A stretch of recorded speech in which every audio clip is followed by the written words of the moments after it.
నమస్తే ఫ్రెండ్స్, నేను మీ Shravani. Welcome back to Shravani's kitchen. ఈరోజు మన శ్రావణీస్ కిచెన్లో లెమన్ రైస్ రెసిపీని ఈ వీడియోలో మీతో షేర్ చేసుకోబోతున్నానండి. ఇది చాలా సింపుల్ రెసిపీ అయినా ఎక్కువ క్వాంటిటీతో చేసేటప్పుడు చాలా డౌట్స్ వస్తుంటాయి. సపోజ్ 1 kg లెమన్ రైస్ చేసామనుకోండి, ఎంత ఉప్పు, నిమ్మరసం, ఆయిల్ అని డౌట్స్ వస్తుంటాయి. అలాగే ఇప్పుడు వంట చేసే వారికైనా సరే చాలా డౌట్స్ ఉంటాయి. సో ఆ డౌట్స్ అన్ని క్లియర్ చేస్తూ ఈ వీడియో చేస్తున్నానండి. మీరు ప్రసాదం కోసం చేస్తున్నా, లేదా లంచ్ బాక్స్ లోకి చేస్తున్నా, లేదా జర్నీ టైంలో చేస్తున్నా ఈ వీడియోని చూసి ఒకసారి ట్రై చేయండి. ఈ మెథడ్ లో నిమ్మకాయ పులిహోర బ్రహ్మాండంగా కుదురుతుంది. ట్రస్ట్ మీ, అందరికి చాలా బాగా నచ్చుతుందండి. మరి ఆలస్యం చేయకుండా ఈ నిమ్మకాయ పులిహోరను ఎలా చేయాలో ఇప్పుడు చూద్దాం రండి. ముందుగా అన్నం వండడానికి కుక్కర్లోకి ఒక 2 గ్లాసుల రైస్ని తీసుకోండి. వెయిట్ వైజ్ 1/2 kg రైస్ని తీసుకుంటున్నాను. అది మీరు 1/2 kg రైస్తో చేయాలనుకుంటే క్వాంటిటీని ఇక్కడ చూపించిన దాంట్లో సగం వాడితే సరిపోతుంది. అది 1 kg లెమన్ రైస్ చేయాలనుకుంటే డబుల్ క్వాంటిటీతో చేసుకోవచ్చు. సో ఇలా తీసుకున్న రైస్ని 2-3 సార్లు బాగా కడిగాక మనం ఏ గ్లాస్తో అయితే రైస్ని తీసుకున్నామో అదే గ్లాస్ కొలతతో ఒక 3 గ్లాసుల నీళ్ళని తీసుకోండి.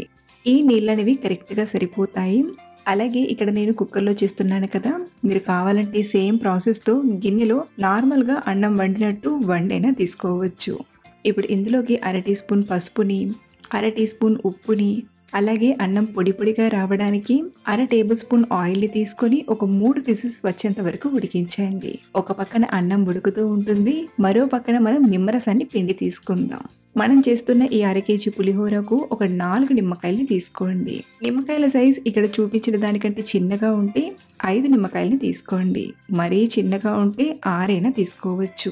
మనం నిమ్మరసాన్ని తీసే ముందుగా నిమ్మకాయని కొంచెం మెత్తగా ఇలా చేసి ఆ తర్వాత నిమ్మరసాన్ని పిండి తీసుకుంటే రసం అనేది బాగా వస్తుంది. ఇప్పుడు ఈ నిమ్మకాయని కట్ చేసి నిమ్మరసాన్ని పిండుకుంటూ తీసుకుందాం. అదే మీకు ఇలా నిమ్మకాయలతో కాకుండా వెయిట్ వైజ్ చెప్పాలంటే మనం తీసుకున్న 1/2 kg రైస్ కి ఒక 100 ml నిమ్మరసాన్ని తీసుకుంటే పులుపు అనేది కరెక్ట్ గా సరిపోతుంది. చూడండి, నిమ్మకాయలు పిండి తీసుకునేసరికి 1/2 కప్పు వరకు నిమ్మరసం వచ్చింది కదా. సో మనం చేసే క్వాంటిటీకి ఈ పులుపు అనేది కరెక్ట్ గా సరిపోతుంది. 3 విజిల్స్ తర్వాత విజిల్లోని గాలంతా పోయాక అన్నం చూపిస్తున్నాను.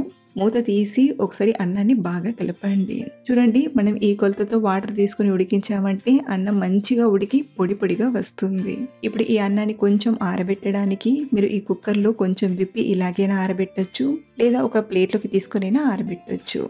మరో పక్కన పోపు కోసం కడాయిని కానీ లేదా ఏదైనా ప్యాన్ని కానీ తీసుకొని ఒక 3-4 టేబుల్ స్పూన్ల నూనెని తీసుకోండి. పులిహోర చేసేటప్పుడు ఆయిల్ కొంచెం ఎక్కువగానే ఉంటుంది. మరి తక్కువ ఆయిల్తో చేసిన పులిహోర రుచి అయినా తినేటప్పుడైనా అంత బాగా అనిపించదు.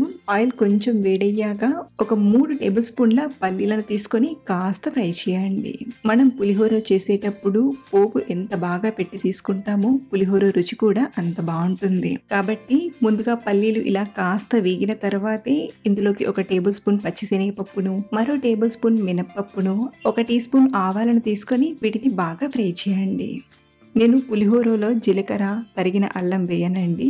మీరు కావాలంటే ఈ పోపులో వేసి ఫ్రై చేసుకోవచ్చు. ఇవి ఇలా లేత బంగారు రంగులోకి వచ్చేంత వరకు ఫ్రై చేశాక ఇందులోకి 5-6 ఎండుమిరపకాయ ముక్కల్ని, 6-7 పొడువుగా కట్ చేసిన పచ్చిమిరపకాయ ముక్కల్ని, కొంచెం ఇంగువను తీసుకొని బాగా ఫ్రై చేయండి.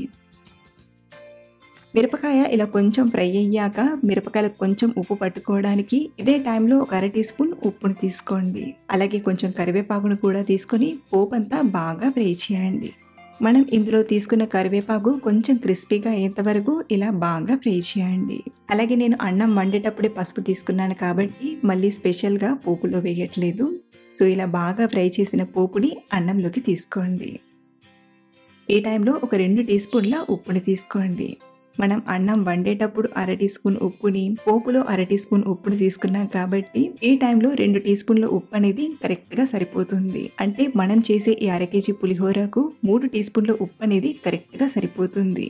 అలాగే మనం తీసిన నిమ్మరసాన్ని కూడా తీసుకొని అంతా కలిసేలా కలపండి. ముందుగా పోపు కొంచెం వేడిగా ఉంటుంది కాబట్టి స్పూన్తో కలిపి ఇది కొంచెం చల్లబడ్డాక చేతితో బాగా కలపండి. ఇలా అంతా కలిసేలా కలిపి ఒక 10-15 నిమిషాలు పక్కన పెట్టి ఆ తర్వాత సర్వ్ చేసుకున్నామంటే రైస్ కి ఉప్పు పులుపు అనేది బాగా పట్టుకొని పులిహోర పర్ఫెక్ట్ గా తయారవుతుంది.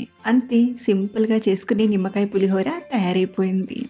ఇలా మనం లంచ్ బాక్స్‌లోకైనా, ప్రసాదంలోకైనా, ఏ ఒకేషన్‌లోకైనా చాలా ఈజీగా మంచి రుచిగా చేసుకోవచ్చు. ఈ మెథడ్‌లో చేస్తే పులిహోరలో అన్నీ కరెక్ట్‌గా సరిపోయి చాలా రుచిగా ఉంటుంది. మీరు కూడా ఈ విధంగా ట్రై చేయండి. డెఫినెట్‌గా లైక్ చేస్తారు. మరిన్ని టేస్టీ రెసిపీస్ కోసం మన ఛానల్‌ని ఫాలో అవ్వండి. Thank you for watching.